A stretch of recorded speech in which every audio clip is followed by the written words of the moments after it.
Je suis tout d'abord absolument ravi de vous accueillir ici. Au cours de son histoire à présent pluriséculaire, comme tout au long du XXe et au début de ce XXIe siècle, la Géorgie a été l'objet de bien des tourments de l'histoire, qu'on la décrive comme une frontière de l'Europe, comme la dernière marche de l'Occident chrétien avant le monde musulman, ou comme unité politique qui dérive rapidement de la banquise russo-soviétique, la Géorgie reste et est le laboratoire des interrogations de son temps. Elle reste l'objet de débats stratégiques qui concernent tant la Russie que l'Europe, voire les États-Unis. La tragique annexion de la Géorgie de 1921, dont c'est aujourd'hui le 90e anniversaire, et la restauration de l'indépendance de 1991, dont c'est aujourd'hui le 20e anniversaire, nous donne l'opportunité de relire ces événements et de tenter de mettre en lumière leurs causes, leurs mécanismes, d'en percevoir les similitudes, d'identifier les différences pour peut-être mieux comprendre les enjeux d'aujourd'hui. Cette année 2011 est donc exceptionnelle à ce double titre. La conférence à laquelle vous nous faites le plaisir d'assister l'est aussi par la nature de ses intervenants. Je tiens ici à remercier le président Mikhail Saakashvili qui a accepté la présidence de cette conférence et qui nous honore de sa contribution. En dépit de son absence, il nous adresse un signal extrêmement fort, à la fois un signal affectif en demandant à sa mère, Madame Giulia Lasegna, qui est aussi également historienne, d'être présente et de le représenter, et également un signal extrêmement fort politique en demandant au ministre György Balamidze, vice-premier ministre, ministre d'État à l'intégration européenne et euro-atlantique, d'être ici présent, et je le remercie. Je voudrais vous présenter les différents intervenants pour ceux qui ne les connaissent pas. Tornike Gordadze est vice-ministre des Affaires étrangères. Le professeur Malhaz Matsabelidze est historien et docteur en sciences politiques. Le professeur Beka Kobaridze est universitaire et historien. Je ne prolongerai pas cette partie introductive pour laisser libre cours aux différentes interventions et vous permettre à chacun d'entre vous de poser les questions et les réponses. Sachez qu'un fascicule comprenant la totalité des textes en géorgien et leur traduction en français est disponible et vous sera remis à la fin de cette conférence. Et au terme de celle-ci, vous pourrez poser des questions et obtenir, j'espère, les réponses que vous attendez. Je voudrais demander à Monsieur l'ambassadeur Mamuka Kudava de nous dire quelques mots introductifs à cette conférence.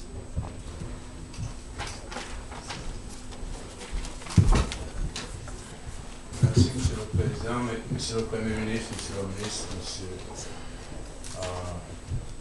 Madame la Présidente, je crois que c'est le terme qu'on utilise, et Mesdames et Messieurs, c'est un grand plaisir que nous, l'ambassade de Géorgie, s'associe à cette excellente initiative de l'association géorgienne, son président, M. Zouravishvili, avec qui nous collaborons depuis longtemps, pour cette célébration du 20e anniversaire de la restauration de l'indépendance, parce que c'est aussi le 90e anniversaire de notre annexion, vous le savez.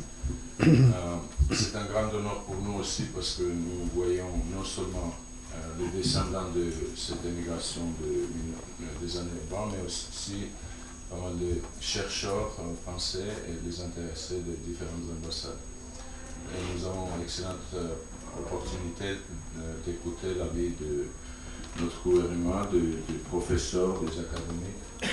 Je ne vais pas prolonger un moment, justement parce que un des invités qui vous adresse avec les mots, les paroles du président, c'est organisé, il ne doit pas tarder pour l'aéroport, donc je vous laisserai à lui la parole. Mais sachez que l'ambassade, comme l'association d'ailleurs, nous sommes très heureux de vous voir avec nous et pour les prochains événements aussi. Merci M. Cotard pour votre initiative.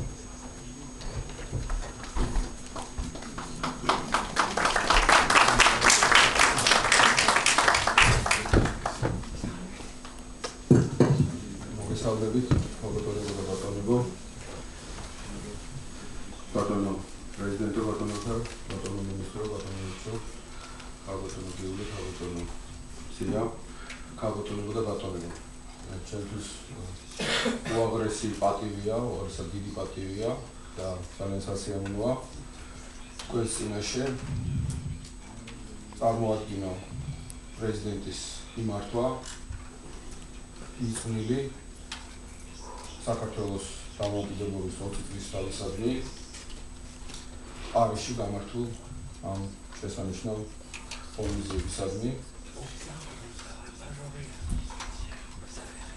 იშვიათია, როდესაც საზოგადოების ერთი ჯგუფი ასე ცოცხლად განასახიერებს საკუთარი ერის ისტორიულ დრამატიზმს. როგორც ეს არის 1921 წლის საბჭოთა ოკუპაციის შედეგად საფრანგეთში იმიგრირებული ქართველების შემთხვევაში.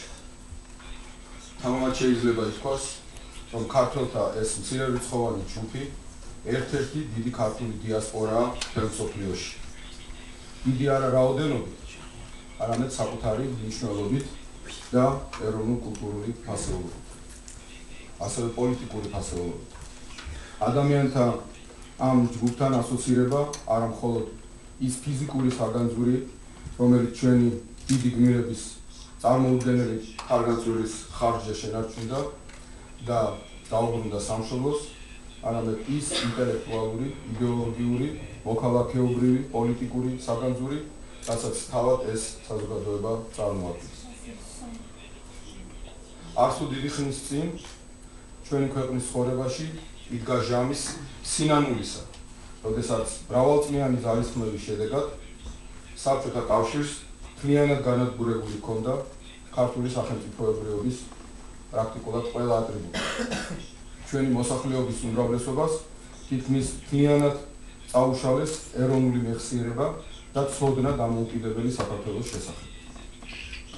შეძლეს მოეკლათ ქართული სახელმწიფოებრიობის გული საქართველოში, მაგრამ მთელი ამ დროის განმავლობაში იყო ერთადერთი ადგილი მთელ მსოფლიოში, სადაც ქართული სახელმწიფოს ჩვენი ეროვნული ღირსებისა და დამოუკიდებლობის გული განაგრძობდა ფეთქვას. და ეს იყო ლევილი და საფრანგეთის ქართველობა. ეს იყო გულისცემა, რომელმაც ბოლოს და ბოლოს მაინც ჩამოაღწია საქართველომდე, მაინც გაგვაერთიანა ქართველობა და მაინც აგვინთო ერთი ოცნებით საქართველოს დამოუკიდებლობის შესახებ გული. ეს იყო გულისცემა, რომელიც არ შეეგუა დამარცხებას, არ დანებდა, არ დათმო, არ ჩაქრა მიუხედავად იმისა, რომ 70 წლის განმავლობაში სამართლიანობის აღდგენის მიზანი ხშირად მხოლოდ უტოპიას გავდა. ეს გულისცემა იყო ერთადერთი ხმა, რაც გვახსენებდა იმას, თუ როგორ გათელეს ჩვენი ეროვნული ღირსება, როგორ წაგვართვეს სახელმწიფოებრიობა. ერთადერთი ხმა, რომელიც გვახსენებდა ნამდვილ ისტორიას და მოგვიწოდებდა ბრძოლისა და გამარჯვებისაკენ. მას შემდეგ, რაც ჩვენმა სამშობლომ დამოუკიდებლობა დაკარგა, თითქმის ერთი საუკუნე გავიდა.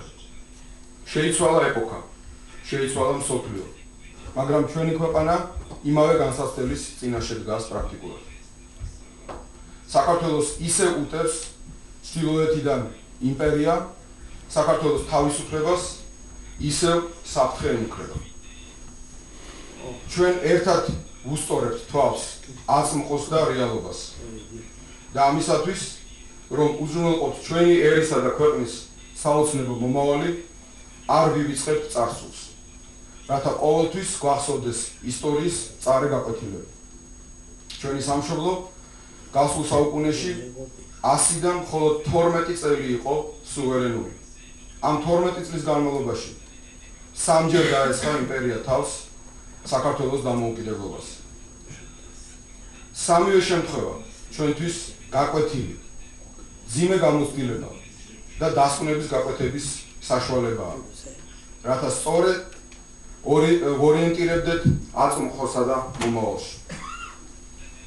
იმპერიის 1993-95 წლების შემოტევა საქართველოზე დამთავრდა იმით, რომ ყველაზე მძიმე წუთებში, როდესაც საბოლოოდ მოიშალა ჩვენი თავდაცვის სისტემა და საქართველოს სამოქალაქო ომის ქარცეთში გადაეშვა, როდესაც ბრძოლები ქართველებს შორის უკვე ქუთაისსა და ფოთში წარმოებდა, გამოვალ მდგომარეობაში მყოფმა ხელისუფლებამ თავად მოიწვია რუსული არმია და მისცა მოსკოვს უფლება, რომ დაენიშნა საქართველოს თავდაცვის მინისტრი, უშიშროების და შინაგან საქმეთა მინისტრები.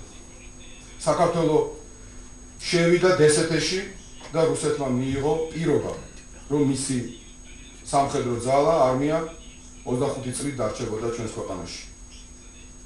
91 წელს, როდესაც მოსკოვში კგბ-მ გორბაჩოვის წინააღმდეგ სამხედრო გადატრიალება მოაწყო და კრემლში პირდაპირ ტექსტით გაცხადდა, რომ საბჭოთა კავშირი უნდა აღედგინათ, საქართველოს ძალიან ახალგაზრდა ხელისუფლებამ იგრძნო, რომ ჯერ ისევ ჩვილი ბავშვით უსუსურ სახელმწიფოს წინააღმდეგობის გაწევის არანაირი პრაქტიკული შანსი არ ჰქონდა. და ამ უზრუნველების ფონზე გასცა ბრძანება ახალშექმნილი ქართული გვარდიისა და სამხედრო თავდაცვითი შენაერთების გაუქმების შესახებ. უმძიმეს მდგომარეობაში ჩავარდნილმა პრეზიდენტმა მოუწოდა საქართველოს მოსახლეობას, რომ წინააღმდეგობა არ გაეწინათ საოკუპაციო ჯარისათვის. კგბ-ს გადატრიალება დამარცხდა, მაგრამ საქართველოს მოსკოვის წყალობით ისევ არ ასწდა სამოქალაქო ომის მორევი და ქვეყანა სრულ ქაოსში აღმოჩნდა. 1918-21 წლებში ასევე ახალგაზრდა საქართველოს რესპუბლიკამ აგრესიისაგან თავის დაცვის იმედით ნეიტრალიტეტი გამოაცხადა.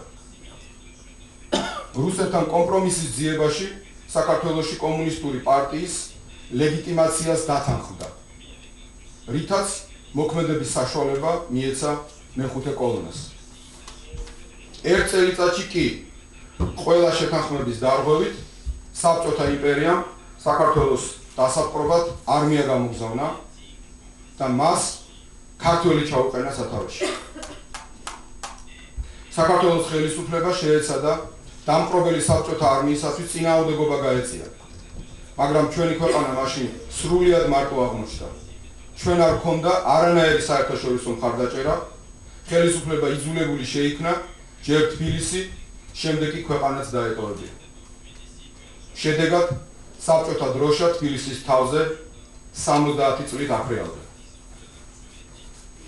სამჯერ თბილისს დაათმობინეს და საქართველოს შედეგად დამარცხდა.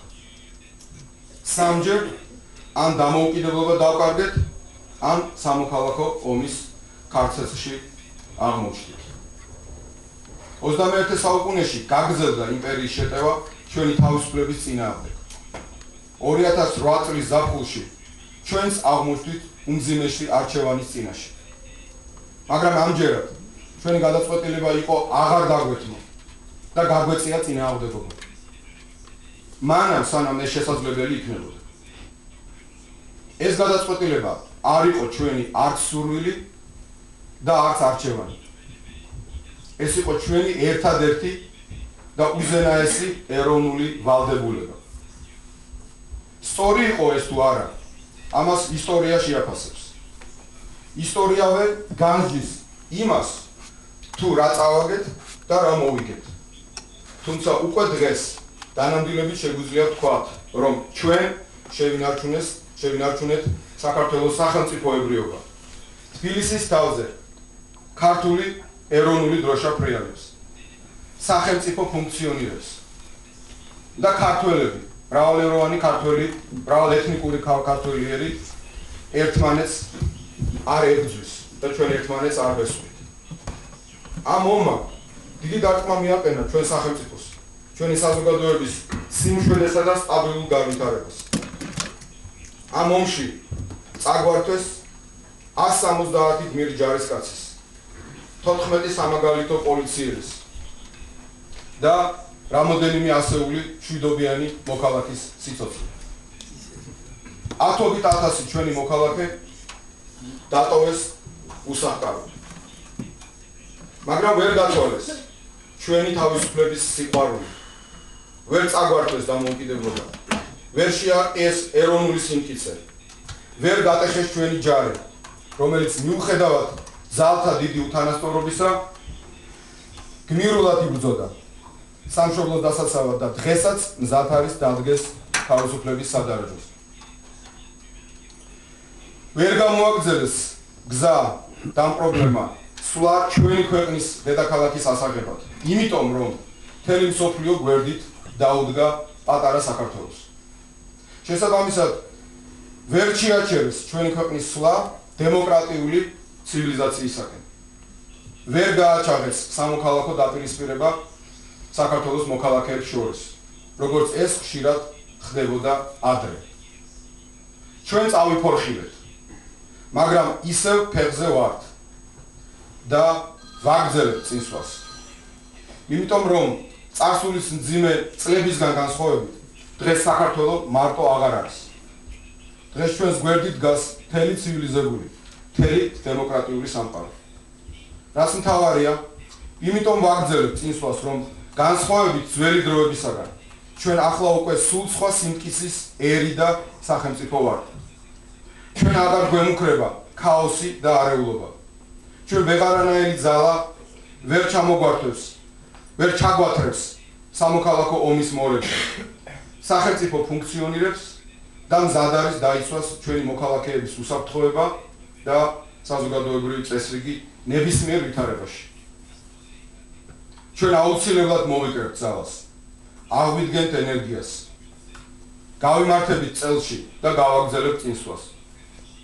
მაგრამ ჩვენი ამოცანაა, რომ ეს გავაკეთოთ მშვიდობიანად, ომისა და ყოველგვარი ძალადობის გარეშე. ჩვენი გზა არის თავისუფლებისთვის ბრძოლის გზა, მაგრამ ჩვენი მტკიცე არჩევანია, რომ ეს გზა მშვიდობით და სტაბილურობით გავიაროთ. ამიტომ ჩემი როგორც პრეზიდენტის უპირველესი მოვალეობა ახლა მშვიდობისა და სტაბილურობის დაცვაზე ვიზრუნო. კონფრონტაციით და ომით ჩვენ შედეგს ვერ მივახცევთ და მე მინდა რომ ჩვენს მოწინააღმდეგესაც ესმოდეს ეს, რომ ვერც იგი მიაღწევს სისხლისღვრით და ძალადობით თავის მიზანს. ამასთანავე ყველას უნდა ესმოდეს, რომ არსებობს პირობები, რაზეც არც ერთი ქართველი პატრიოტი, არც ერთი ქართველი პოლიტიკოსი, არც ერთი ქართული ხელისუფლება და არც ერთი პრეზიდენტი არასდროს დათანხმდება. პირველ რიგში ეს არის საქართველოს თლიანობა, ტერიტორიული თლიანობა. ამ საკითხზე არასდროს საქართველოს მხრიდან კომპრომისი არ იქნება. ეს არის საქართველოს დამოუკიდებლობა. არასოდეს საქართველო არ შეეგუება საოკუპაციო ჯარებს მის ტერიტორიაზე. ეს არის არჩევანის თავისუფლება. საქართველო არასოდეს არ დათმობს უფლებას თავად აირჩიოს საკუთარი მომავალი, თავისი ეროვნული და არა სხვა ქვეყნის ინტერესებიდან გამომდინარე. ჩვენ არ გვინდა გაწყვეტილი დიპლომატიური ურთიერთობები რუსეთთან. ჩვენი სურვილია ჩვენს ქვეყნებს შორის იყოს ნორმალური დიპლომატიური შეტყობინება. მუშაობდნენ საელჩოები. ორივე დედაქალაქში ჩვენს ხალხებს შორის არსებულ ურთიერთობას ეს ძალიან ჭირდება. მაგრამ ვერასოდეს, ვიმეორებ, ვერასოდეს შევეგუებით იმას, რომ საქართველოს ტერიტორიაზე ფუნქციონირებდეს რუსეთის სამი საელჩო, თბილისში, ცხინვალსა და სოხუმში. ჩვენ მზად ვართ ვებრძოლოთ კრემლს, როდესაც ის ტანკებით გვიტევს, როგორც დამპყრობელი. მაგრამ ასევე მზად ვართ, რომ ვაწარმოოთ მასთან დიალოგი, თუ იგი მოვა არა როგორც ოკუპანტი, არამედ როგორც ცივილიზებული, თანასწორი მეზობელი. იმიტომ რომ არავინ ქართველებზე უკეთ არ იცის მეგობრობის მეზობლობისა და თანამშრომლობის ფასი. ჩვენ გვინდა მშვიდობა, მაგრამ სანამ რუსეთი ოკუპაციისა და აგრესიის პოლიტიკით ხელმძღვანელობს, ჩვენი მიზანია, რომ მაქსიმალურად განვამტკიცოთ საქართველოს საერთაშორისო კავშირები. გავაგრძელოთ სვლა დემოკრატიული სამყაროსაკენ. გავაგრძელოთ ინტეგრაცია ევროკავშირთან და გავწევრიანდეთ ნატოში. ჩვენი მიზანია, რომ კიდევ უფრო მეტად გავამყაროთ საერთაშორისო გარანტიები და ჩაბმულობა მშვიდობის დასაცავად. გავაგრძელოთ ჩვენი დემოკრატიული რეფორმების და ლიბერალური ეკონომიკის გახსნილობისა და თავისუფლების კურსი. სწორედ დიდი საერთაშორისო აქტივობა ქმნის დღეს ჩვენი ქვეყნის უსაფრთხოების ყველაზე მყარ გარანტიას. ამიტომ არის დღეს საქართველოს უფრო მეტად დაცული კონფლიქტის ესკალაციისაგან, ვიდრე იყო ომამდე. ჩვენი მიზანია, რომ საერთაშორისო თანამეგობრობასთან ერთად მაქსიმალურად შევამციროთ საფრთხეები და ამას ჯერჯერობით წარმატებით ვახერხებთ კიდეც. ამაზე მეტყველებს ისიც, რომ ეკონომიკის და ბიზნესის გარემოს მონიტორინგის მსოფლიოში ყველაზე გავლენიანმა ორგანიზაციამ Standard & Poor's-მა, რომელიც ბიზნესისათვის პოლიტიკური რისკების დონეს აფასებს, საქართველოსთან მიმართებით ბოლო თვეების განმავლობაში რისკების მაჩვენებელი მნიშვნელოვნად დაბლა დაწია. ამაზე მეტყველებს ის, რომ მსოფლიო ბანკმა საქართველოს ბიზნესის კეთების სიმარტივით მსოფლიოში მე-11 ქვეყნად დაასახელა. ხოლო ევროკავშირის კვლევამ აჩვენა, რომ საქართველოს კრიმინოგენული ვითარების მიხედვით ყველაზე უსაფრთხო ქვეყანაა ევროპაში. ჩვენი მთავარი ზრუნვის საგანი დღეს არის ეკონომიკა. ჩვენი ცენტრალური ამოცანაა გაუძლოთ მსოფლიო ეკონომიკურ კრიზისს, გადავარჩინოთ სამუშაო ადგილები, შევქმნათ მეტი საშუალებები ხალხის დასასაქმებლად, შევინარჩუნოთ საბიუჯეტო სტაბილურობა, ისე რომ შესრულდეს ყველა სოციალური ვალდებულება, რომელიც სახელმწიფოს აქვს აღებული ხალხის წინაშე. არ დაგვიანდეს არც ერთი ხელფასი და პენსია, გაგრძელდეს ეკონომიკის სტიმულირების და ხალხის დასაქმების ჩვენი პროგრამები. ეს არ იქნება ადვილი. ამისათვის პირველ რიგში საჭიროა სტაბილურობა ჩვენს ქვეყანაში და ჩვენი საზოგადოების ერთიანობა. ამისათვის საჭიროა ყველა ჭესმარიტი ქართველის, იმის და მიუხედავად თუ მსოფლიოს რომელ კუთხეში იმყოფება იგი, მონდომება და დიდი ძალისხმევა ერთიანი მიზნის მისაღწევად. დღეს მსოფლიოში დიდი ეკონომიკური შტორმი ბობოქრობს. ჩვენი ქვეყანა კი პატარა ნავივითაა, რომელმაც ამ ღელვას უნდა გაუძლოს და უნდა მოვახერხოთ, რომ შევინარჩუნოთ წონასწორობა ამ უზარმაზარ ტალღებზე და უსაფრთხოდ აუაროთ გვერდი დიდ გემებს, რომელთა დიდი ნაწილი მართვა დაკარგულია. განსაკუთრებით კი ერთ დიდ გემს უნდა ვერიდოთ, რომელიც ჩვენთან ახლოს არის და შესაძლოა ჩაიძიროს კიდევაც. ფრთხილად უნდა ვიყოთ, რომ ჩვენს თან არ ჩაგვითრევს. ჯერ ჩვენ ამ შტორმს არ გავხდენი ვართ, ჩვენ ამ შტორმის შუაგულში ვართ. ამიტომ ახლა ყველამ ერთად უნდა ვისწავლოთ ჩვენი პატარა ნავის მართვა. ყველამ ერთად ერთიანი ძალით უნდა მოусვათ ნიჩბები. გამოვიჩინოთ დისციპლინა და მანევრირების უნარი. თუ ჩვენ მოვინდომებთ, თუ ჩვენ შევინარჩუნებთ ერთიანობას და სიმტკიცეს, თუ ვიმოქმედებთ გონივრულად, ფრთხილად და გააზრებულად, თუ არ დავივიწყებთ ისტორიის გაკვეთილებს, გვემახსოვრება 1921 წელი, გვემახსოვრება 90-იანი წლები, თუ ვიფიქრებთ შენობასა და არ ნგრევაზე და შევინარჩუნებთ მშვიდობასა და სტაბილური განვითარების კურსს, ჩვენ გავუძლებთ ყველანაირ შტორმს, გადავლახავთ ყველა დაბრკოლებას და გამოვიყვანთ ჩვენს ქვეყანას სამშვიდობოზე, სადაც თავისუფლებას, კეთილდღეობას და ტერიტორიულ მთლიანობას ყველაფერი შეუძლია და ყველა პირობა აქვს და ჩვენ გავალთ სამშვიდობოზე. ღმერთი ფარავდეს ჩვენს ხალხს და ჩვენს ქვეყანას. პრეზიდენტი მიხეილ სააკაშვილი. დიდი მადლობა.